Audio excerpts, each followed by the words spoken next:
everyone, welcome back to the channel. Today we will be going over 4 different tutorials in one video. All 4 are garden related, and there's going to be 4 different types of gardens.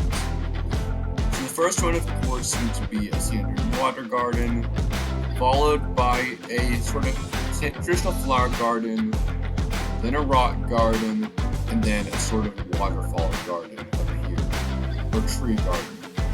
So let's get going and get started.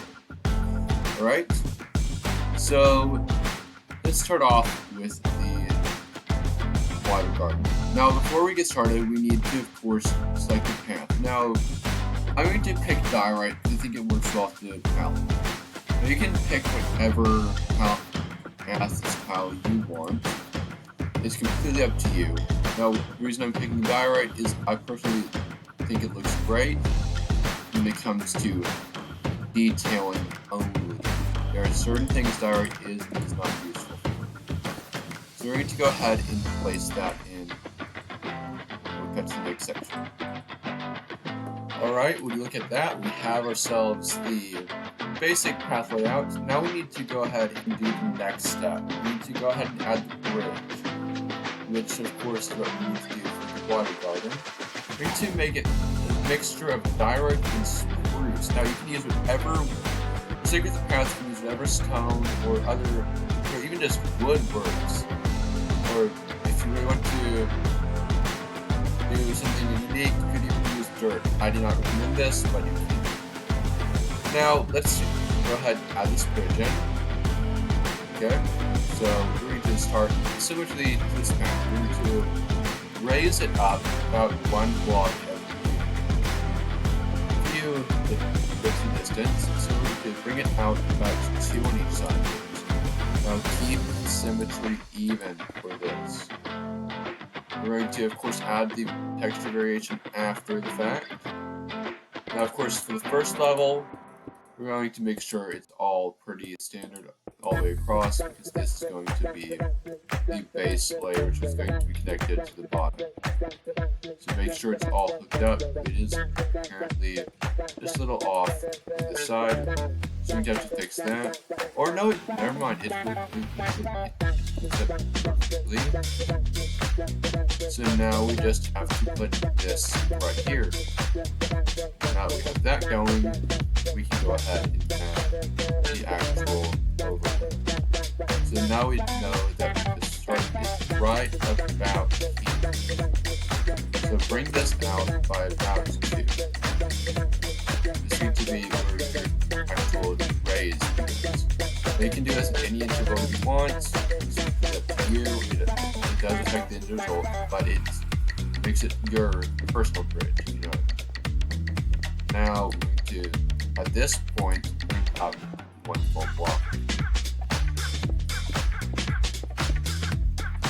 Now this is going to, of course, add a little bit of detail to it. We're going to part it up. We have to bring it across. There we go. Now we're going to go ahead and switch to our planks. Or not our planks, our wood. We're going to, of course, we're going to count how many things we have. Then we're going to determine an interval which we're going to put it at. Now, if you want more spurs, I do the least. I mean, more posts, I do the least of the intervals. If you want less, do the most. So we're going to, of course, do the less for this one, as we can. It's actually pretty good. Now we're going to copy whichever side we do it, copy it up. Okay, now we do this. And we're going to switch over to our next block. The second is going to be these slams. Okay, there we go. Now we get all our slabs, and we're going to, whatever slabs you choose, we're going to want to most likely raise it up by a full block above this, so that it adds a little bit of height variation. I realized just now that this is not the most consistent height, so we're going to have to make do with that.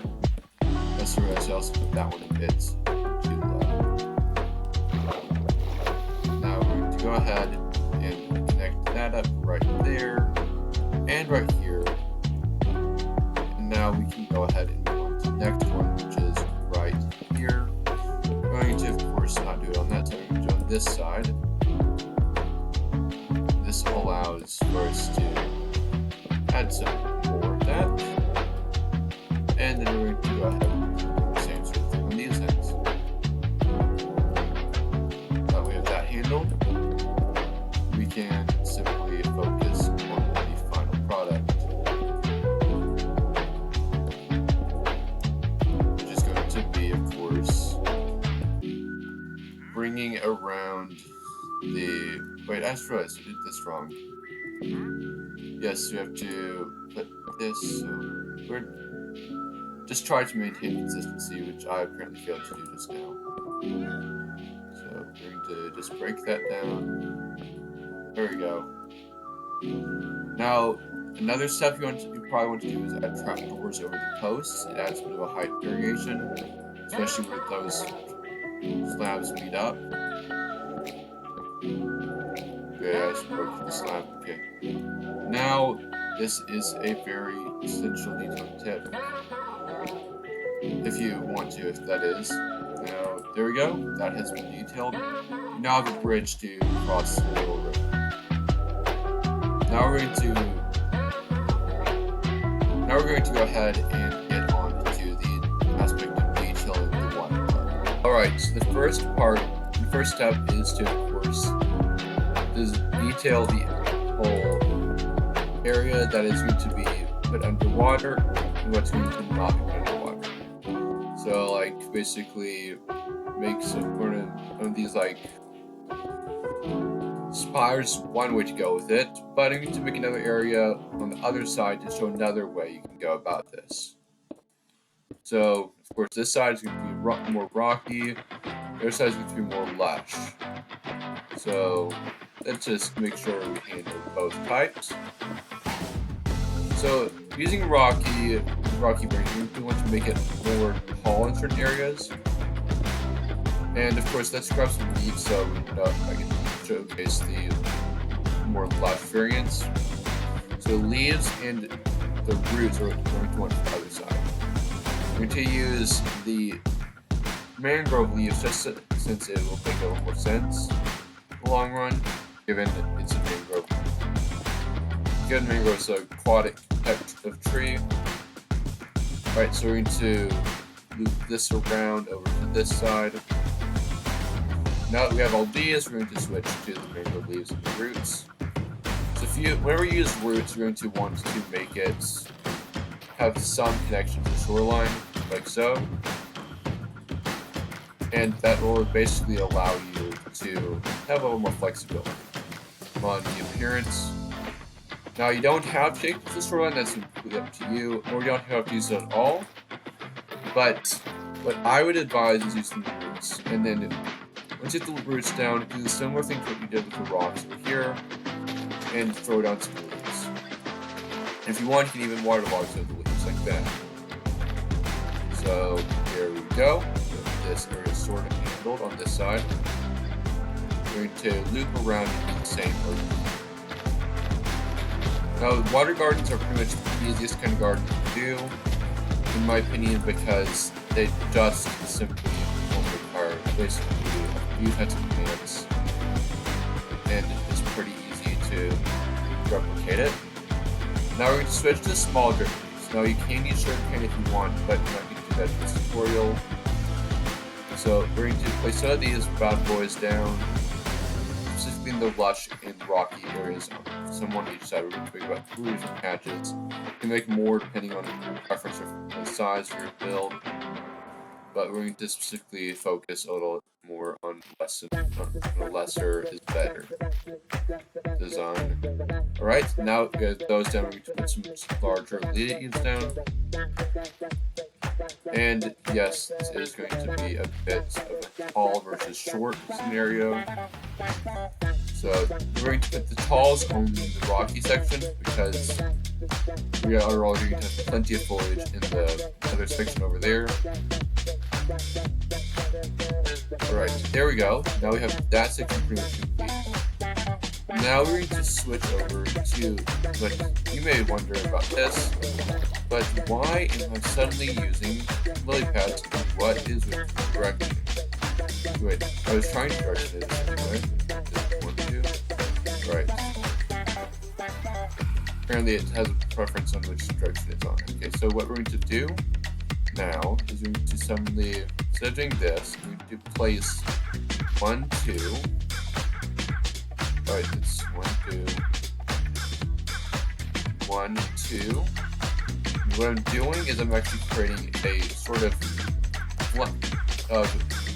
lily, pond lily. So there we go. We have that one down. We're going to repeat this about 1 more time. Okay. There, and there. Now that actually allows us to basically, we're going to do it another time over here. And then once you have that down, we can proceed with the center of each of these. It's going to be a single slab. Now you'll see why I'm doing a single slab in a minute. It's because we're going to be putting this coral on top of it. It allows for a sort of flower, a pond lily, so to speak. There is how you make a simple watercolor. Alright? On to step 2. Now my general recommendation is to focus on height. The more you vary your height, the more depth you'll have. So, for example, there's a lot of variation with this, and these are just a few examples of what you can do, and we'll use these 3 examples since you have these laid out. So, you can basically do anything you want with this kind of thing. And you can even make it as 2 layers, or even you can make it 4. We're just going to do 3 for this one so we can not have too much height build up in one middle layer, but we're going to show you how this works. So basically, I could take this right here, and we basically go about 2 wide since we have this amount of space, and we go around like this. Since this is still the same area, we can go again right over here, and this would suddenly have a lot more height, or depth for that matter. So then we would go around this side. This side would also be a different kind of flower together. So wrap this around over here. And there we go. We now have something to work with. And now that we have all this, we will switch over to the next set of leaves. This will be our azaleas. And this will be going around like so. This is what the reason I chose more bright colors because this is a flower garden, not like the other kind that you may otherwise think of, like just a herb garden or shrub garden. This is a botanical like flower garden. So we're going to bring this up, build up the thickness as we go this way. So I'm going to bring it around again. Now you don't have to have a perfect shape. It'll build itself out in the end, usually. Now what we're going to do, since we're sticking with the original design, we're going to bring this, we're going to put the torch flowers on this side. Now you're going to leave some gap between the flowers and the path, usually, because it allows for a bit of a visual spacing, if you know what I mean. Alright, now that we have that set up, we can switch over to our blue orchids, which go with the pinks,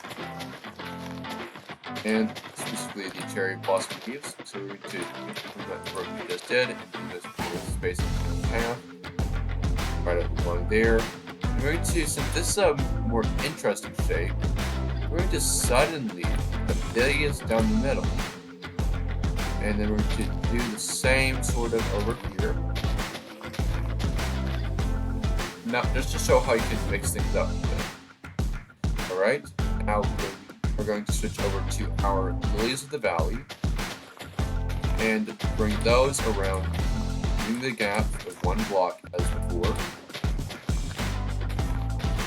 And this one's going to be a bit more dense with the lower for hide flowers. Sort of like the lilies. And there we go. Now we finally move on to our taller plants, such as the pitcher. Pitcher pod is going to be going over here. It adds a very interesting blue hue right here. So that's what we're going to be utilizing. Bring that around to all over here. And then we're going to bring it around to each of these little spaces over around this area. We're going to repeat with the other 2 as well. These are going to go with the cherry leaves, and like so. And remember, once you choose a palette, stick with it. It can be as sort of far from what you normally use as possible, but if you don't stick with it, it won't work as well in the end. So now we go on to our roses, I guess warm colors over here. And there you go. There's our flowers on the second level of the garden. If you can see from back here, it is already starting to come together quite nicely. Now we'll move on to our rock garden on the middle level. Alright, so we're on to the topic of the rock garden. So generally, you have different ways you can do this. Let's start with different types of stone, different types of block journeys. So for the slab, we're going to do blackstone. So with the stone variant, and the slab variant of a rock garden, we're going to want to, of course, just make it a bit rough, a bit jagged, but you're also going to want to start with a simple border area. You could then want to bring another area, you're going to want to make it look a bit taller back. This will allow for almost a stacked appearance. Now we're going to basically be finished with this, right? Now we're going to move on to the basalt. It's going to be a similar idea, except anything you can use a directional block like this, it's going to need to be something you can actually walk through. You need to generally point upwards. So in this case, since it's a full block, we need to make it so you can just walk through, you know what I mean, or see through. Also, it's not going to be as much of a wall, or as that is. So we're going to make this more like a pillar type thing. There's a bunch of pillars everywhere. And then we're going to suddenly go around to the other side to demonstrate what the rock formation may look like for a stair and otherwise full block rock garden. So this is going to be something using coral. Now normally when you see rock garden, you're not going to see coral. You think like, oh, it's rocks, right? Well, coral looks a lot like rocks. Okay, so we're going to use it. And this is how we're going to set it up. Now once we have all the rock formations in place, we're going to do switch to these. Now we're not going to switch these just yet. This one is going to be a bit of a more detailed area. Now, one thing you can do is you can go on stairs and such. This adds a lot more complexity to your rocks. Now this is basically a tutorial on how to do boulders in Minecraft. And yes, it is quite a fun task. Oftentimes, if you do it right, that is. Okay. Now, as you can see, we are almost done with these boulders. And there we go. Now that we have all that completed, we will move on to putting some pressure plates on this for a similar idea. You can also throw pressure plates such like that onto rock formations to add that sort of detail, because the pressure plates are going to add a little more detail than the plates.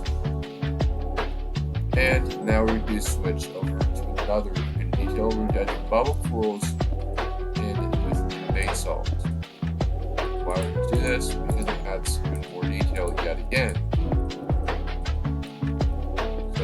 go. We have the bubble coils in place. And we're going to suddenly switch to yet another block. We're going to add tone buttons, and these are going to be placed over here. Over on this one, we can also throw some onto the path to make it look like it's been sort of eroded, if you know what I mean. Now, as I said, we're going to suddenly switch to the leaves. We're going to use all three variants just like before. Same three variants we used earlier. It's going to be the chair, because this is a lot of what I said about sticking to it. It's for the whole garden, you stick to the same sort of palette. We're going to suddenly do similarly to what we did with the leaves over there, with the base art over there. We can sort of stack instead. And I think the cherry leaves looks great with the black stone. It's a great contrast, and now generally contrast is everything. You don't want too much contrast, you don't want too little either. So now we have that set up.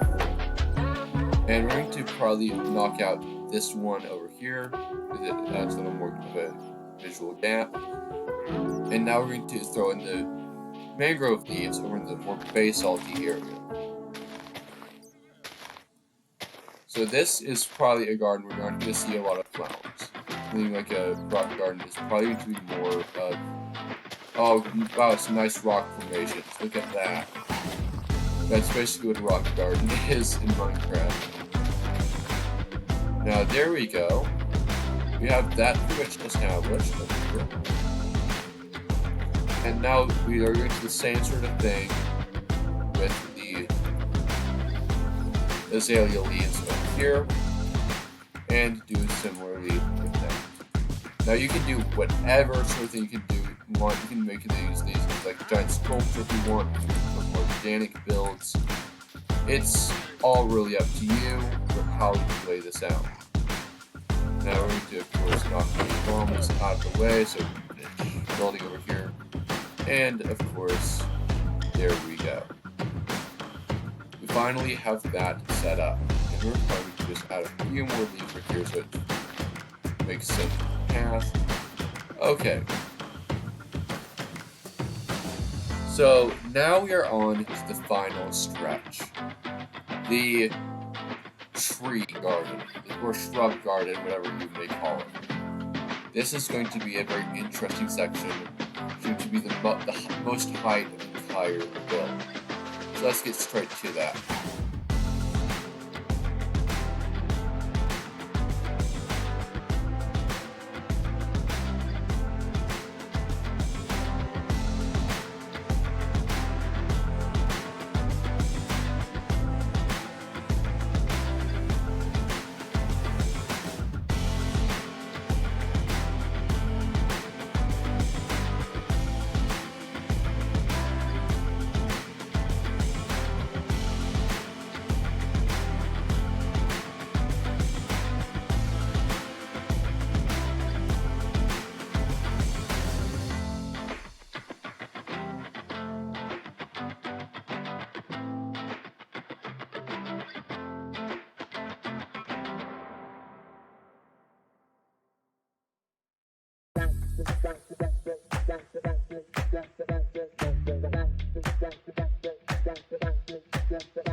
Alright, there we have the completed village tree. Now it is time to add about 4 or 5 more trees, specifically this spruce mentioned. Not spruce, the cypress mentioned. And to do this, as I said, we need the same kind of leaves, and we need to, of course, have a set of fence posts. Now this is a pretty simple task.